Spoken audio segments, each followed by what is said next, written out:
Hello, this is a demonstration for lesson one. So my idea is that we'll have a guy, this guy right here, and then the orb will appear.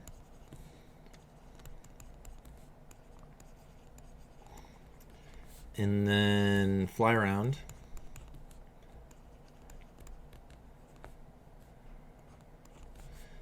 Guy is interested.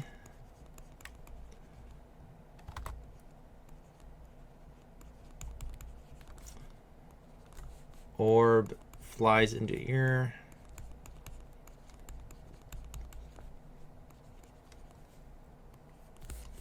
Guy's head pops. Then the orb turns into the head. So I want this to be kind of cycle into itself. So the beginning is the same as the end. So that's kind of an idea that I was thinking for this. So bullet point it out for yourself so you have an idea of what the action will be. Okay, for the next part, while I demonstrate this, I just sped it up because otherwise it's a little slow. I create some layers so that I can make my timeline curve or my path, and then I extend out the exposure for the head, and you'll see that I try different things. First one I didn't really like, so I try a different thing there at the end where it goes into the ear. And then I use a different color for after the head pops. I am writing out where I want it to go fast and slow.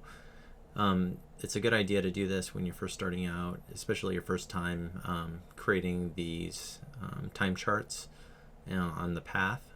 It can give you a little bit more direction if you get confused. So the next part, I put a mark for every place I'm going to put my main drawing, and they're usually the apex of the curve. And then I divide those up so that I get a little more distribution, and then I divide those up where I think it's going to get slower. I add more frames, and I try to keep it in halves or thirds as I go, so it makes it a little more smoother flow to it, not jaggedy kind of motion. And you'll see that I try some different things. I try to put a frame where it's going behind the head, so you see half of the orb going in past the head and the orb going behind it, so it just doesn't look like it's disappearing or teleporting. So this is the actual animating of the orb. So now that we've done the planning, this should be pretty straightforward. Wherever it's going faster, I'm adding more of a trail or a stretching of the orb as it goes. And then as it gets slower, I make it more into a perfect circle, maybe even a squish, so that it feels like it's compressing as it's slowing down. And as it's coming towards the camera, it's going to get bigger. So you're thinking about perspective. As it gets closer to the camera, it'll fill up more of the frame. And as it's going away, it's getting smaller. So those are the kind of things I'm thinking about when making this.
All right, so that's pretty much it. I'll see you in the next video.